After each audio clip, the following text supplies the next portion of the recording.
alguém nos ofende, como reagimos? E quando somos nós a falhar e, mesmo sem intenção, machucamos alguém, o que fazer? O programa de hoje vai nos mostrar um caminho para bem longe do orgulho e do egoísmo, como lidar com a culpa e o perdão.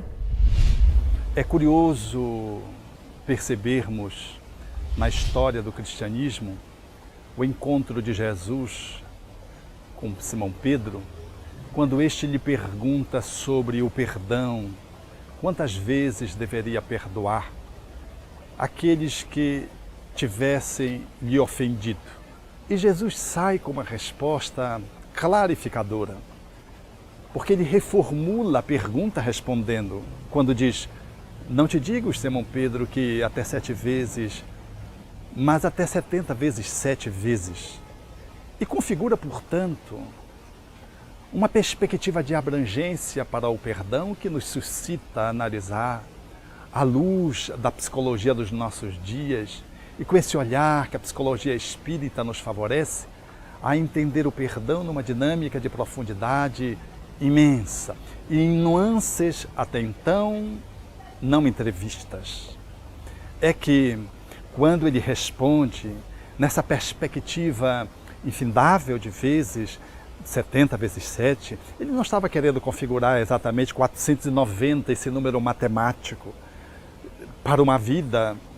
Ele estava querendo configurar de que Simão Pedro era capaz de errar 70 vezes 7 vezes, ou seja, incomparavelmente, Simão poderia falir muitas vezes, infinitas vezes. Parte do princípio que fomos criados simples, ignorantes, imperfeitos, criados para perfectibilidade. A gente vai ser perfeito, é só Deus, mas a gente vai chegando a um ponto de ter uma vida um pouco mais, vamos dizer, do âmbito dos erros serem um pouco mais minimizados.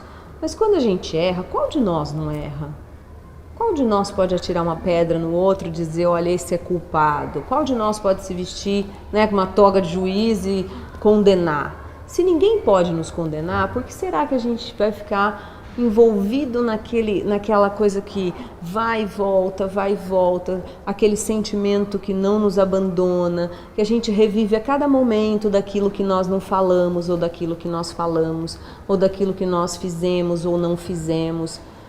Não leva a gente a nada. O sentimento de culpa é uma assimilação interna que alia muitas vezes o remorso por equívocos praticados ou a lembrança desagradável de uma omissão. Então a culpa surge por aquilo que fazemos, não fazemos bem, nos equivocamos, ou também surge por aquilo que deixamos de fazer. Aí instala-se muitas vezes o processo de culpa. Todavia, a culpa ela é travadora das possibilidades humanas. Sentir culpa e assimilar esse sentimento muitas vezes paralisa a vontade da criatura que se fixa no motivo da tristeza, do remorso ou do arrependimento ou mesmo da omissão. O que significa dizer que o ato de errar, ele pode se expressar em 2 níveis. Ao erro comum, cotidiano, e àquele que toma uma dimensão abrangente. Há um arranhão e pode haver um golpe. Talvez Simão estivesse perguntando acerca do golpe e Jesus responde acerca também dos arranhões. Em outras palavras, a culpa, ela representa um estado do espírito que vai sendo sinalizado para ajustar o passo. Quando você bate num copo e o copo escorrega o líquido para o colo de um amigo, que é seu interlocutor que almoça com você, é uma culpa. Você imediatamente pede desculpas. Esse fenômeno se repete inúmeras vezes, infindáveis vezes, 70 vezes, 7 vezes. Significando que nós precisamos estar todos os dias ajustando o barco que caminha no leito do rio, procurando colocá-lo no canal, e aonde permite a fluência do amor, aonde favorece que a embarcação flua com mais elegância e com maior velocidade. Quando você se afasta do canal, o barco pode começar a diminuir essa velocidade e começar a sentir os bancos de areia. É a culpa, essa culpa normal do cotidiano, essas infinitas culpas que nós precisamos todos os dias estar nos ajustando Mas se o barco se afasta no leito do rio para a margem, ele encalha. E ao encalhar, vem a culpa tóxica. A culpa tóxica, ela é falta de amor a si mesmo. O amor a si mesmo não tem nada a ver com egoísmo, é outra coisa. Amar-se, segundo Joana de Ângeles, é respeitar-se, é ensejar-se às conquistas superiores da vida. Então, o amor a si mesmo é, no fundo, o alinhamento com aquela definição do espírita. Conhece o espírita pelos esforços que ele faz em dominar suas más tendências e melhoria. Então, quem faz isso não vai para a culpa tóxica. O erro faz parte do nosso aprendizado, vai ocorrer. Se nós erramos, devemos corrigir, seguir adiante e já estaremos com mais experiência. Logo, ter culpa, nesse sentido mais genérico, equivale a dizer ajuste, venha para o canal. Mas quando você se agarra na culpa e gera sofrimento, aí é remorso. Quando você se fixa no processo de culpabilidade, aí o processo se transforma numa patologia extremamente doloroso. Do mesmo jeito a mágoa. Quando crianças, se alguém fala mais ríspido ou nos sentimos magoados. Então a mágoa é como uma ferida que nós temos. E quando crescemos, se alguém fala de uma determinada maneira ou atinge algum ponto susceptível, sensível, vulnerável, a mágoa é uma das manifestações. Tem pessoas que ficam com raiva, outros atacam, outros se fecham, outros se deprimem. Então, a mágoa é uma das reações. Mas quando essa mágoa se aprofunda e se transforma em ressentimento, quando ela se afasta e se encalha na margem do rio, nós temos o rancor, nada desejável para a alma, profundamente negativo, que nos faz entrever a necessidade de olharmos-nos melhor, porque nosso barco está navegando agora de uma forma difícil, ou já não mais está conseguindo navegar. Está estacionado porque encalhou ou na culpa tóxica, no remorso, ou então numa mágoa a quem a pessoa se fixou, configurando o rancor, o ressentimento. Então, se eu me culpo de algo durante muito tempo e não trabalho isso, e não olho e não transformo, a autoculpa vira um remorso. No princípio, para que serve eu me sentir culpado? A culpa, ela é um sinalizador, é como um despertador. Ela diz que eu violentei, eu transgredi algum valor meu, então eu me sinto culpado. Esse é o primeiro momento. Agora, se eu fico na culpa e no remorso, imagina uma areia movediça. Eu vou me afundando emocionalmente e isso não ajuda na transformação, nem na autotransformação e nem na possibilidade de transformar aquilo que eu me sinto culpado. De repente, eu ofendi alguém, eu magoei você, por exemplo, né? E aí eu me sinto culpado por isso. Poxa, isso é um alerta. É sinal que eu valorizo a nossa amizade. Se eu fico no remorso, eu não transformo, eu não te procuro, eu não falo, olha, eu me senti culpada com aquela minha atitude. Então a culpa serve para isso. Portanto, quando Jesus propõe a Simão Pedro esse olhar indimensional, ele fala de que todos os dias nós podemos nos magoar, podemos nos sentir culpados. E é natural que, em sentindo, revejamos, reavaliemos o nosso comportamento e voltemos para o prumo, sem que isso se constitua num drama, sem que isso se constitua em pecado, sem que isso se constitua num mal. É apenas a alma que está aprendendo mediante ensaios. Os erros fazem parte do nosso processo de aprendizagem. Por isso, Jesus propõe na sua oração dominical, quando fala do Pai Nosso, a necessidade de perdoarmos aqueles que estão caminhando conosco para que o Pai nos perdoe também. Colocou dentro da oração dominical. Porque o perdão, ele é uma demanda do cotidiano, como é o pão nosso. Do mesmo jeito que precisamos do alimento para manter o corpo, do oxigênio para oxigenar as nossas células, nós precisamos de perdoar, amar mais, amar além dos nossos ensaios aprendizados, nossos ensaios erro e acerto. Quando nós fazemos isso, nós estamos nos alimentando de amor e estamos crescendo espiritualmente. Precisamos do pão que alimenta o corpo e do perdão todos os dias para que as nossas oportunidades se revistam de novos aprendizados para que o nosso espírito avance evolutivamente na conquista dos seus valores intelectos morais. Não saia daí, o Transição volta já!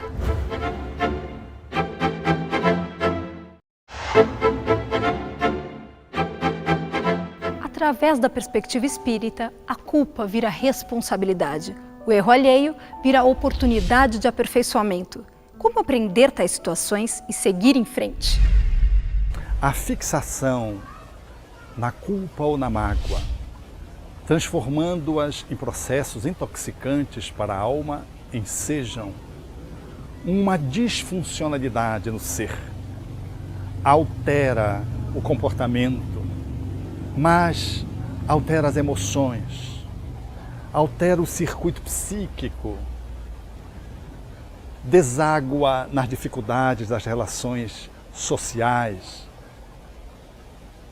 repercute nas interações de natureza espiritual. O remorso, tanto quanto o rancor, ele nos afeta o ser tão profundamente que talvez seja uma das chagas mais cruentas que a humanidade experimenta como resultados do orgulho e do egoísmo, que são as matrizes dos processos que nos impedem de fazer o caminho do perdão.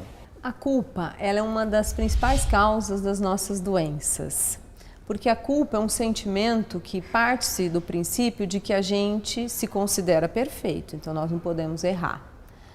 Mas a gente não é perfeito, nós vivemos num mundo de expiação e provas, onde todos os seres são imperfeitos, estão se autoeducando, se autoaprimorando-se a cada dia. Nós erramos porque não sabemos. Então, quando nós usamos a palavra culpa, isso é uma palavra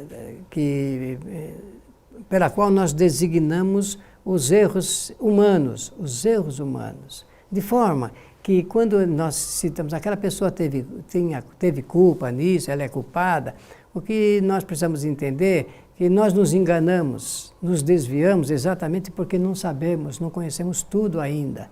Quando superarmos essas dificuldades ou imperfeições ou necessidades, nós passaremos a estágios maiores e melhores. Então a culpa merece o auto-perdão, porque amar a nós mesmos é saúde do corpo, da mente, do espírito, das emoções.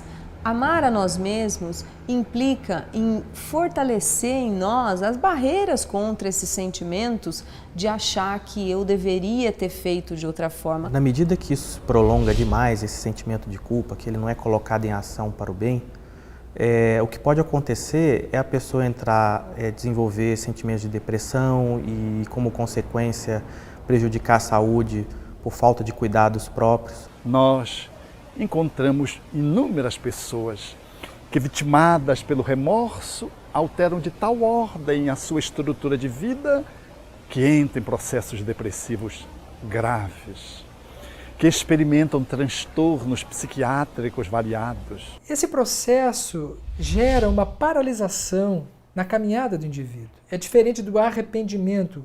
Quando a pessoa errou, ela se arrepende e do arrependimento ela parte para um trabalho de reparação. No remorso, o indivíduo ele para no tempo, ele fica em cima de uma autocondenação. E essa autocondenação, ela grava no psiquismo um verdadeiro estado de fixação mental. A pessoa desencarna, vai para outras encarnações, e nessas outras encarnações, ela vai somatizar esses estados de culpa, que são verdadeiros estados tóxicos, pelo remorso da encarnação anterior. O indivíduo não lembra dos fatos, mas não esquece da emoção dos fatos. O que nós apagamos das vidas anteriores são os fatos cronológicos, mas as emoções nós nunca apagamos. De fato, o indivíduo ele nasce com um sentimento de culpa não definido, que poderá se expressar numa desorganização mental. As culpas, quando são muito intensas e estão baseadas no remorso, elas são capazes de provocar uma quebra no psiquismo. A esquizofrenia, por definição, é essa cisão, é essa quebra que, e no momento do desenvolvimento psicoemocional, em determinado instante, vai se manifestar na forma dos sintomas psicóticos. Quase sempre são espíritos que em outras vidas cometeram delitos graves e não fizeram a reparação devidas e agora juntam um processo de remorso, a raiva intoxicante que sentiram naquela época e que moveu para cometer aquele delito. E porque não conseguiram diluir, reencarnam, trazem essas memórias muito desestruturantes e elas abrem-se para a vida presente, a céu aberto, deixando a pessoa como se fosse muitas numa só, sem ter uma linearidade egóica, caracterizando, portanto, uma alma que se fragmenta, que se desintegra entre o ego de hoje e acessando os egos lesados do passado. É importante que seja ela própria ou pessoas que estão próximas dela ajudarem, seja através de incentivo a frequentar um grupo religioso, para ela começar a despertar atenção para a possibilidade de fazer algo bom que compense o erro e assim tirar a pessoa desse pensamento vicioso, negativo da culpa. O Emmanuel fala que a gente só vai voltar no passado quando o fato do passado servir para que a gente tome novas resoluções para o futuro. Mas quando é aquela coisa estagnada, cristalizada numa culpa, por exemplo, nós merecemos o auto-perdão. Para que a gente possa perdoar o outro, primeiro a gente tem que perdoar a si mesmo. Porque como é que nós vamos fazer esse movimento? O movimento é de dentro para fora, não é o contrário. Não é? Então a culpa, ela é responsável por inúmeras das nossas doenças. Não é? O espírito que não consegue se libertar daquele erro. Tem pessoas que a gente vê na casa espírita, numa orientação, por exemplo, que estão há 20, 30 anos sofrendo por algo que aconteceu e revivendo aquilo como se aquilo tivesse acontecido naquele momento. Não é? E a vida fica parada, naquele momento. Então, liberte-se da culpa. Nenhum de nós pode condenar o outro, então não se condene. Viva amorosamente, ame a você mesmo. Jesus já diz, né? Ama a si mesmo para depois amar o outro. Por isso, é de bom tom que pensemos em toda a extensão das consequências, para que, em tempo, façamos o reitineramento do nosso comportamento, saindo da margem e voltando para o leito, a fim de que não fiquemos ancorados na margem por longo período e por várias vidas, bem como saindo da rotatória e retomando o caminho da vida, assumindo uma consonância da alma nos seus movimentos com as leis de amor. E pelo amor, pelo perdão ao outro, pelo perdão a si mesmo, conseguirmos fazer o movimento da superação, notadamente das mágoas e culpas mais extensas. A pessoa séria, responsável, com desejo realmente de reparar eventuais questões que foram realizadas atrás, ela vai entender que simplesmente todo mundo erra. Aí que vem a questão do auto-perdão. Quem sabe se perdoar, inclusive, naturalmente, vai aprender a perdoar de uma forma muito tranquila as demais pessoas. Então, quando se fala em arrependimento, a melhor forma de entendermos esse processo é o desejo de avançarmos, todos, sem exceção. O Transição volta já já.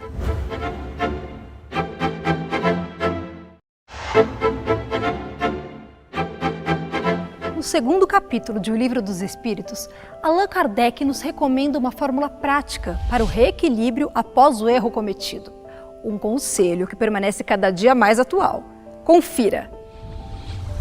Allan Kardec haveria com maestria de poder traçar um caminho para a humanidade que nos ajudasse a lidar melhor com essas arranhaduras ou com esses golpes da alma que nos afetam a existência às vezes por um momento ou pela vida inteira, que se chama remorso e rancores.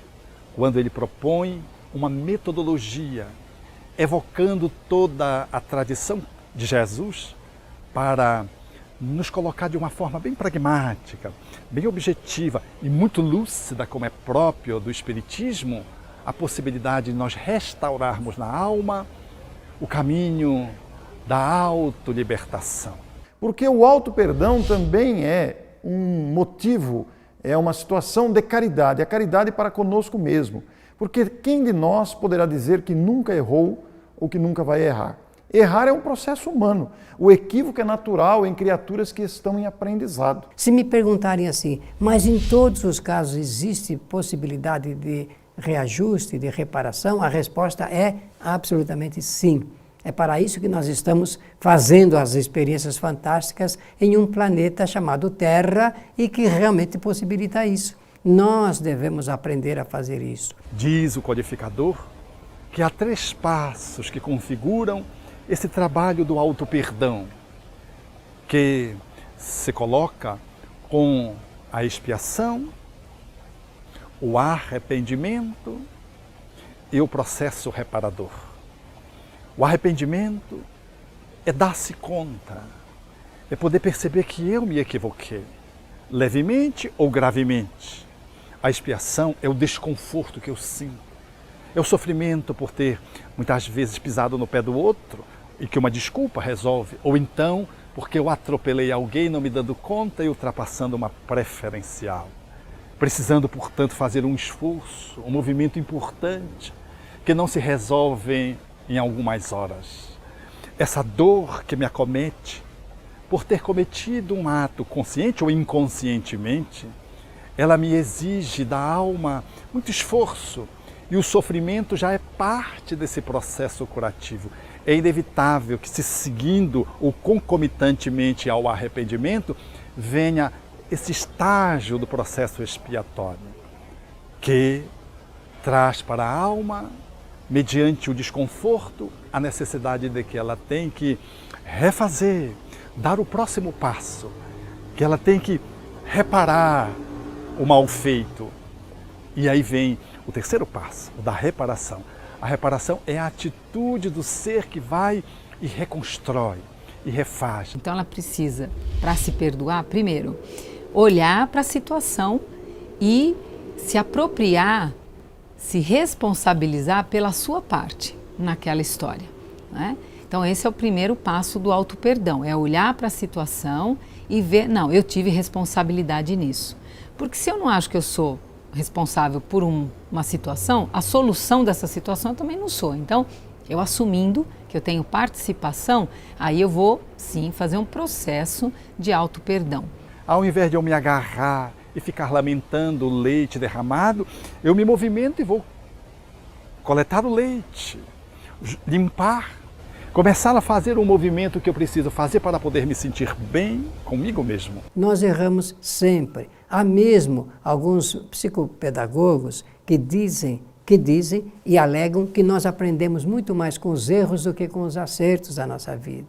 Ora, se isso é verdadeiro, como de fato parece ser, então nós estamos aprendendo a cada vez mais porque nós erramos, falamos ainda coisas que às vezes, por vezes, achamos que não deveríamos falar, mas não tem importância porque logo em seguida nós podemos reparar. O Espiritismo, portanto, ele não permite que nós nos fixemos na culpa e tratemos a culpa mais como fenômeno de autorresponsabilidade. Ou seja, errei, refaço.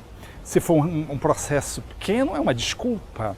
Mas se for um processo mais abrangente, eu preciso fazer um caminho. Por isso, o perdão representa um caminho de autorrestauração que eu preciso fazer. Como a própria palavra diz, perdoar, doar inteiramente. Fechar um ciclo de superação para que eu possa sentir diante da minha própria consciência que eu estou livre. Porque se existe realmente uma grandeza no ato de pedir o perdão, maior ainda e mais nobre é perdoar. É perdoar a si mesmo, saber perdoar a si mesmo e perdoar também o semelhante. Quando nós entramos nessa via, nessa estrada, aí passamos a compreender um pouco melhor os indicativos feitos por Jesus de Nazaré para que nós realmente nos aliviássemos de todas as nossas dores através desse sentimento que Ele é grandioso, que é maior. Por isso Jesus propôs ao seu tempo: reconcilia-te com teu adversário, mostrando a necessidade de nós nos auto-reconciliarmos para podermos fazer um movimento na direção do outro, enquanto estás a caminho com ele, para que o teu adversário não o entregue ao juiz, o juiz ou oficial de justiça, e o oficial de justiça te encerre na prisão e não sairás de lá até que pagues o último ceitil.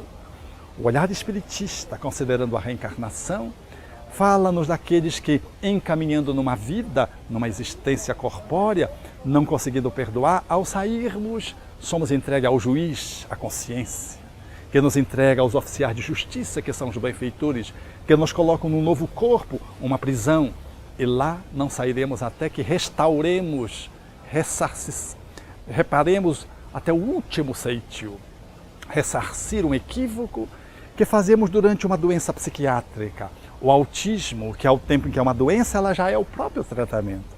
Num processo esquizofrênico, que às vezes culmina por toda uma existência a despeito de todo o aparato médico e que é em si mesma o caminho de volta que nós estamos fazendo. Ou quando recebemos no lar alguém que é o nosso inimigo do passado que lesamos, ou quando somos chamados a conviver com alguém que nos lesou perdoando, são processos reparadores que às vezes poderíamos ter feito numa outra existência, se em tempo, em se reconciliando consigo próprio, pudéssemos ganhar a paz interior, ir ao encontro do outro. Porque se o outro não quiser restaurar a paz e queira manter a violência, será uma escolha dele, mas nós já nos teremos libertado, porque teremos feito a nossa parte, a nossa cota de ação naquela encrenca em que nos envolvemos. E agora somos livres, seguindo os passos de Jesus, quando na cruz dizia: Pai, perdoa-lhes porque eles não sabem o que fazem,